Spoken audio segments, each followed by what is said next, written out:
Assalamualaikum warahmatullahi wabarakatuh. Di slide pertama ini saya akan menjelaskan tentang pengertian dan juga fungsi ejaan. Apa sih yang dimaksud dengan ejaan? Ejaan yakni keseluruhan peraturan bagaimana melambangkan bunyi ujaran dan antar hubungan. Atau lebih singkatnya lagi, ejaan yakni penulisan kata dan pemakaian tanda baca yang sering disebut dengan EYD atau ejaan yang disempurnakan. Selanjutnya, apa sih fungsi dari ejaan? Ejaan dalam rangka menunjang pembakuan bahasa, baik menyangkut bahasa kosakata dalam peristilahan, memiliki fungsi yang sangat penting. Yang pertama sebagai landasan pembakuan bahasa, yang kedua sebagai landasan pembakuan kosakata dan peristilahan, dan yang ketiga sebagai alat penyaring masuknya unsur bahasa lain ke dalam bahasa Indonesia. Dan untuk selanjutnya akan dijelaskan oleh rekan saya. Baik teman-teman, untuk yang berikutnya itu ada perkembangan ejaan. Nah, perkembangan ejaan sendiri itu dibagi menjadi 4. Yang pertama itu ejaan Van Ophuijsen, yang kedua itu ejaan Soewandi, yang ketiga ada ejaan Malindo, yang keempat itu ada ejaan bahasa Indonesia yang disempurnakan. Nah, dari perkembangan itu sendiri, perkembangan ejaan yang pertama yaitu ejaan Van itu berkembang pada tahun 1901, yang kemudian dikembangkan lagi menjadi ejaan Soewandi itu pada tanggal 19 Maret tahun 1947. Kemudian dikembangkan lagi ejaan tersebut menjadi ejaan Malindo. Nah, ejaan Malindo ini dikembangkan pada tahun 1959. Lalu kemudian ejaan-ejaan tersebut, dari ketiga ejaan tersebut dikembangkan lagi menjadi sebuah ejaan bahasa Indonesia yang disempurnakan itu pada tanggal 16 Agustus 1972. Dari situ kita bisa lihat perkembangan ejaan dari awal. Oke, di slide selanjutnya kita akan membahas tentang ejaan dalam peristilahan, di mana ada beberapa poin yang akan kita bahas. Yang pertama adalah ejaan fonemik, yaitu hanya satuan bunyi yang berfungsi dalam bahasa Indonesia yang dilambangkan dengan huruf.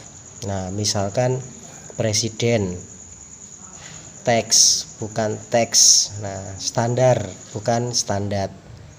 Nah, yang kedua kita akan membahas tentang ejaan etimologi, yakni menegaskan makna yang berbeda. Istilah yang homonim dengan kata lain dapat ditulis dengan mempertimbangkan etimologinya, yakni antara lain penulisan tentang lafal, semisal bank dengan K bukan dengan G, nah, sanksi dengan K bukan dengan G. Nah, jadi dalam ejaan etimologi ini berkaitan dengan penulisan. Yang ketiga kita akan membahas tentang transliterasi, yakni istilah dengan penggantian huruf demi huruf dari abjad satu ke abjad yang lain, lepas dari bunyi lafal yang sebenarnya. Diterapkan di dalam aturan internasional. Nah, jadi dalam ejaan transliterasi ini dipakai di internasional. Contoh dalam penulisan pada bahasa Arab, bahasa Yunani, dan bahasa Latin lainnya. Nah, yang keempat adalah ejaan nama diri. Nama diri ini salah satu contoh adalah merek dagang yang dalam bahasa aslinya ditulis dengan huruf Latin dan tidak diubah. Nah, nama diri ini adalah untuk memperkenalkan sebuah merek dagang. Yang kelima, kita akan membahas tentang penyesuaian ejaan. Dalam perkembangannya, dalam bahasa Indonesia menyerap unsur sebagai bahasa lain, bahasa daerah maupun bahasa asing, seperti bahasa Sanskerta, bahasa Inggris, bahasa Arab, dan bahasa lain-lainnya. Kemudian selanjutnya adalah penyesuaian imbuhan asing. Nah, di sini adalah kita harus bisa mengistilahkan atau mentranslate bahasa Eropa ke bahasa Indonesia. Nah, jadi poin-poin itu adalah poin tentang ejaan dalam peristilahan. Selanjutnya, saya akan membahas terkait tanda baca. Pengertian dari tanda baca adalah tanda-tanda yang digunakan di dalam bahasa tulis agar kalimat-kalimat yang kita tulis dapat dipahami orang dengan mudah sesuai apa yang kita maksud. Dengan kata lain, secara umum, tanda baca berfungsi menjaga keefektifan komunikasi untuk memahami sebuah kalimat dengan sempurna yang digunakan di dalamnya. Dari tanda baca itu sendiri, terdapat jenis-jenis tanda baca beserta fungsinya masing-masing. Antara lain, yang pertama yaitu tanda baca titik. Secara umum, tanda titik digunakan untuk mengakhiri sebuah kalimat yang bukan pertanyaan atau seruan. Diletakkan pada akhir singkatan gelar, jabatan, pangkat, dan sapaan. Yang kedua adalah tanda baca koma. Digunakan sebagai ungkapan penghubung antara kalimat yang terdapat pada awal kalimat.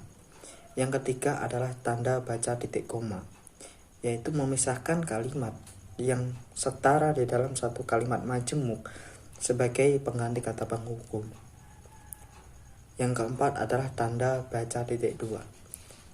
Apabila suatu pernyataan lengkap bila diikuti rangkaian atau pemberian pada akhir kalimat. Yang kelima adalah tanda hubung. Tanda hubung yaitu menyambung kata dan mengandung unsur-unsur kata ulang. Jadi untuk meneruskan ataupun menambahi kata yang diulang. Yang keenam adalah tanda pisah, membatasi penyisipan kata atau kalimat yang memberi penjelasan di luar bangun kalimat. Yang ketujuh, tanda elipsis, yaitu tanda ini digunakan untuk menunjukkan bahwa dalam suatu kalimat atau naskah ada bagian yang hilang atau yang terputus.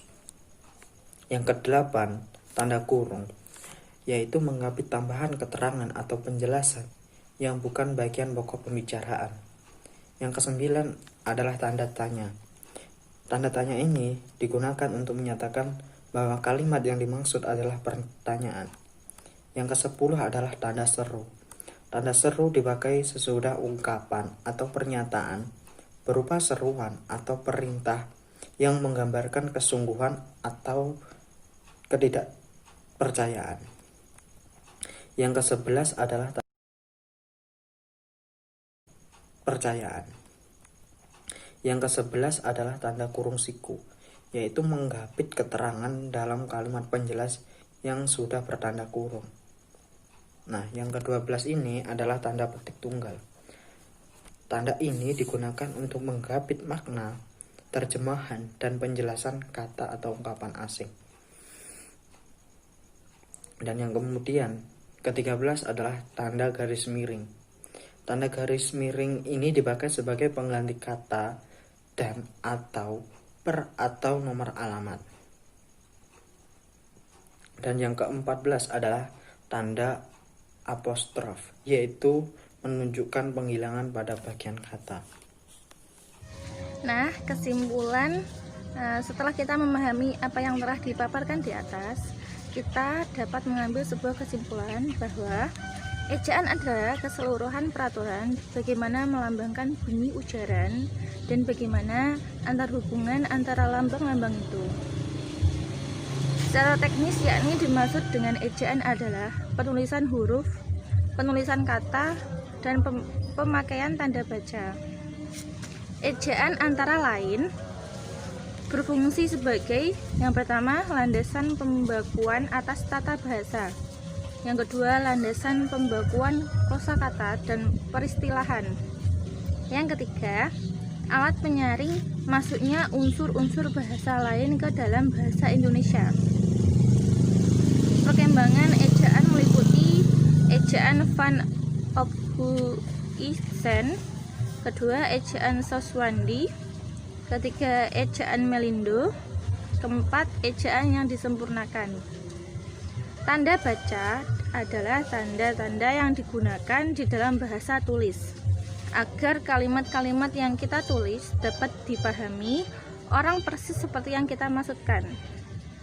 Jenis tanda baca dalam bahasa Indonesia ada sebagai berikut: tanda baca titik, tanda baca koma, tanda baca titik koma, tanda baca titik dua, tanda hubung, tanda pisah, tanda elipsis, tanda kurung, tanda tanya, tanda seru, tanda kurung siku, tanda petik tunggal, tanda garis miring, tanda apostrof. Bahasa itu tidak terlepas dari yang namanya tata ejaan dan tanda baca. Di sini ternyata ejaan tanda baca itu saling keterkaitan, dan ejaan itu ternyata mengalami beberapa tahap hingga menjadi yang sempurna, di mana yang kita gunakan saat ini. Ya, sekian presentasi dari kelompok kami. Apabila ada kurang dan lebihnya, kami mohon maaf. Wassalamualaikum warahmatullahi wabarakatuh.